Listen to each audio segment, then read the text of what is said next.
મોજું ફરી વળ્યું. પાટણમાં શાળાની છત પરથી પટકાતા શિક્ષકનું મોત થઈ ગયું. પાટણના સમી વિસ્તારની રાજપુર ગામના શાળાની છત કે જે જર્જરિત થઈ ગઈ હતી, છત પરના પતરા તૂટી જતા શિક્ષક રિપેર કરવા માટે ચડ્યા હતા, જે દરમિયાન શિક્ષક નટવરભાઈ દરજીનું મોત થઈ ગયું.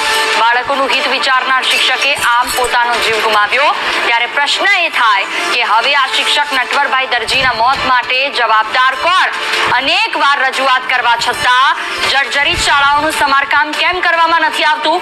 આમ શિક્ષકના મોતની ઘટના બન્યા બાદ પણ તંત્ર હજુ તપાસની માત્ર વાતો કરે છે. કયા અંશે આ યોગ્ય કહી શકાય? એ શિક્ષકના મોત માટે આખરે જવાબદાર કોણ? શિક્ષણ વિભાગની બેદરકારીથી શિક્ષકનું મોત થઈ ગયું. પાટણમાં શાળાની છત પરથી પટકાતા શિક્ષકનું મોત થઈ ગયું. સમીની રાજપુર ગામના શાળાની આ જર્જરિત છત કે જેના ઉપર પતરા હતા અને તેને રિપેર કરવા માટે ચડ્યા. આગામી સમયમાં વરસાદ આવી રહ્યો છે અને જો હજી આ રિપેર નહીં થયા હોય તો ત્યાંથી પાણી પડશે. વિદ્યાર્થીઓનું વિચારતા શિક્ષકે આ પગલું ભર્યું અને શિક્ષકે જીવ ગુમાવવો પડ્યો. શિક્ષક નટવરભાઈ દરજીના મોત માટે આખરે કોણ જવાબદાર? તેનો જવાબ મળશે કે કેમ? આજે પરિવારે એક ઘરનો મોભી ગુમાવ્યો, કમાતો એક દીકરો ગુમાવ્યો, એ બાળકોએ શિક્ષક ગુમાવ્યા. માત્ર સારું કામ કરવા જતા આ પરિસ્થિતિ મળી. કરોડોના એંધાણ બાદ પણ ક્યાં જાય છે શિક્ષણ પાછળ ખર્ચાતા રૂપિયા? ક્યાં સુધી શિક્ષણ વિભાગ બેદરકાર રહેશે?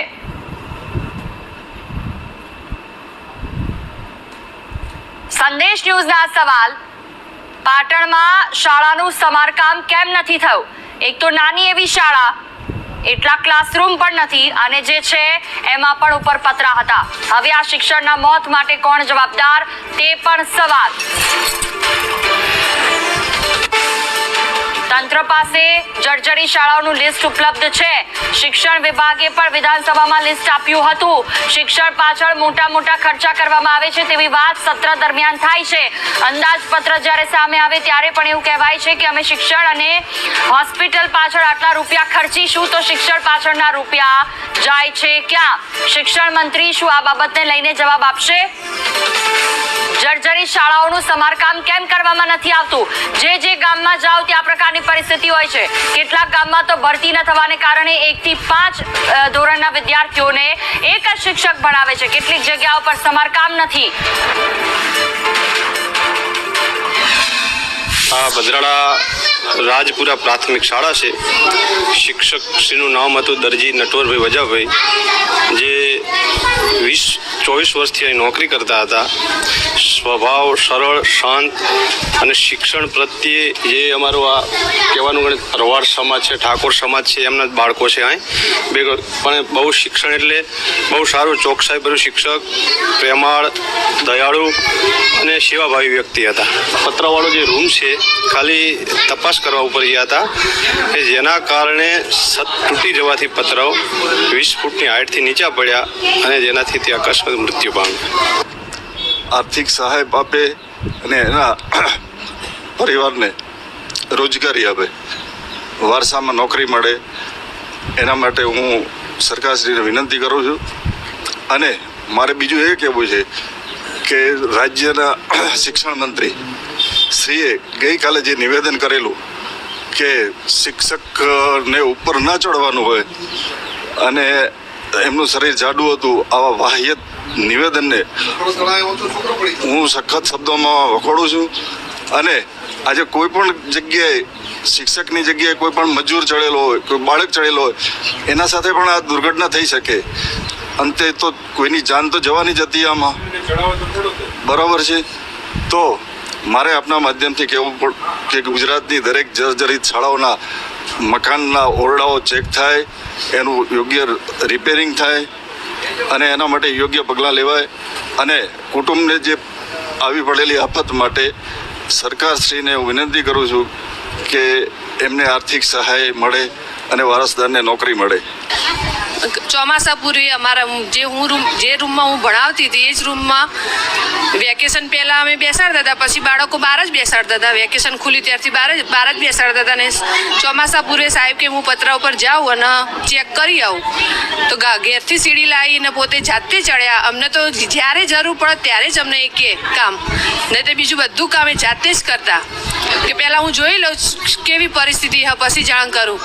આ તો અચાનક જ અવાજ આવ્યો એટલે પહેલી જ હું જ ગઈ સાહેબ જોડે. હું સાહેબ જોડે ગઈ એટલે હું જોઈને તો મને જ થોડું પેલું એ થઈ ગયું. પછી એમને મેં ઊભા કર્યા, બેસાડ્યા, એ થોડું પાણી છાંટ્યું એટલે સાહેબ બોલ્યા, એમનો અવાજ થોડો નીકળવા લાગ્યો.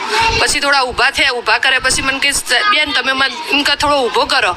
તે થોડા બેઠા કર્યા, પછી બહાર લાવ્યા. બધા ગામના બધા તરત વાલીઓ બધા આવી ગયા. છોકરાએ રડતા હતા, છોકરા રડતા ઘરે ગયા ને બધા વાલીઓને જાણ થઈ એટલે બધા તરત રૂમમાં આવી ગયા. પછી એમના રૂમમાં બહુ જ ગરમી હતી એટલે અમે એમને ઉપાડીને બહાર લાવ્યા સાહેબને. પછી ગાડી આવી એટલે ગાડીમાં બેસાડીને સાહેબને ત્યાં લઈ ગયા સારવાર માટે દવાખાને. રાજપુર પ્રાથમિક શાળાના શિક્ષક શ્રી દરજી નટુભાઈ, તેઓ ચોમાસાના સાવચેતના ભાગરૂપે ઉપર ચડી અને પતરાની ચકાસણી કરતા હતા અને એ ચકાસણી દરમિયાન તેઓ નીચે પટકાતા તેમનું અવસાન થયેલ છે. અને મેં મારા તાલુકા પ્રાથમિક શિક્ષણાધિકારી અને મારી સમગ્ર ટીમને તાત્કાલિક ત્યાં આગળ એમના મોકલી પણ આપેલ છે અને એમનો પોસ્ટમોર્ટમ પણ કરાવવામાં આવેલ છે. અને અત્યારે અમારી તમામ શિક્ષણની ટીમ એમના પરિવાર સાથે પણ છે. સર, એ ક્લાસ વર્ગના અંદર વિદ્યાર્થીઓને ભણાવવામાં આવતા હતા કે નહોતા આવતા? વિદ્યાર્થીઓનું શૈક્ષણિક કાર્ય કરવામાં આવતું હતું ત્યાં આગળ. અને સ્કૂલના પતરા સર જર્જરિત દેખાય છે. શું જર્જરિતની કંઈ કમ્પ્લેન કે એવું કે તમારા સુધી રજૂઆત આવી છે કે નહીં?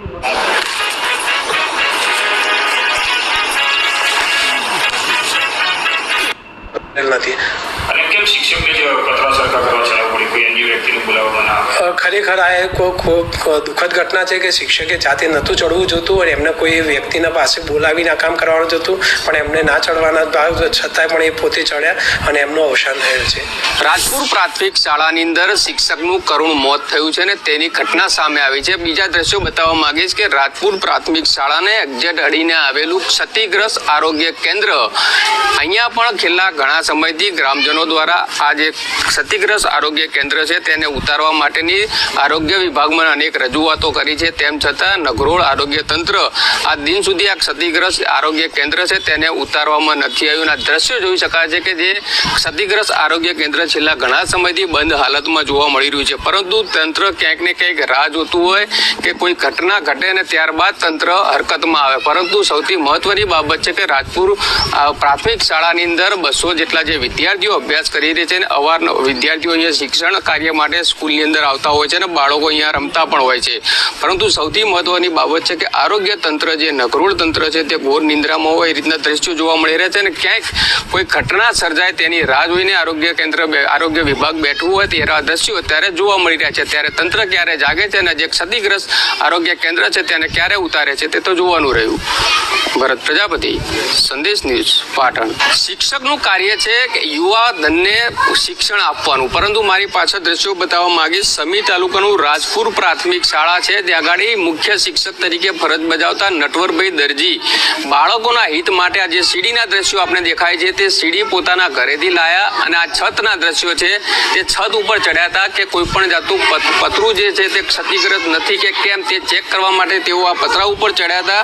જેનું મુખ્ય કારણ છે આગામી સમયમાં એટલે કે ટૂંક સમયમાં અત્યારે ચોમાસું હવે માથે છે અને ચોમાસાની અંદર કોઈ પણ બાળકને કોઈ પણ જાતની તકલીફ ના પડે તે માટે શિક્ષણના કાર્ય સાથે સાથે પોતે પોતાના બાળકનું પણ હિત વિચારતા હતા કે બાળક કોઈ પણ જાતનું તકલીફ ના પડે તે માટે તેઓ પતરા ઉપર ચડ્યા હતા. અને એકાએક જે રીતે આ દ્રશ્યો દેખાય છે પતરાના, તે પતરું ઉપરથી તૂટી પડતા નટવરભાઈ શિક્ષક છે તે નીચે પટકાયા હતા અને ત્યાં પટકાતા સાથે તેઓ ગંભીર ઈજાઓ પહોંચી હતી. અને આસપાસના જે વિદ્યાર્થીઓ છે, શાળા પરિષદના આચાર્યો છે તેમજ શિક્ષકો છે તે દોડી આવ્યા હતા અને તાત્કાલિક તેઓને સારવાર અર્થે ખસેડે તે પહેલાં જ હોસ્પિટલ પહોંચે ત્યાં આગળ ડૉક્ટરે તેઓને મૃત જાહેર કર્યા હતા. કહી શકાય કે એક શિક્ષકનું કાર્ય છે કે યુવા પેઢીને પોતાનું શિક્ષણ આપવાનું. પરંતુ નટવરભાઈ છેલ્લા 20 વર્ષથી પ્રાથમિક શાળામાં ફરજ બજાવતા હતા. પોતે નિષ્ઠાવાન, પ્રામાણિક અને એક બુદ્ધિજીવી વ્યક્તિ હતા અને શિક્ષકનું શિક્ષણ એટલે કે બાળકોના શિક્ષણ કઈ રીતે આપવું તે ગંભીર બાબતે તેઓ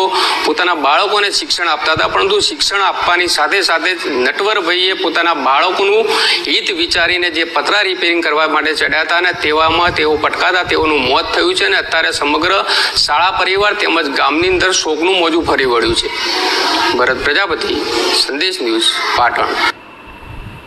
જો તમે તમારા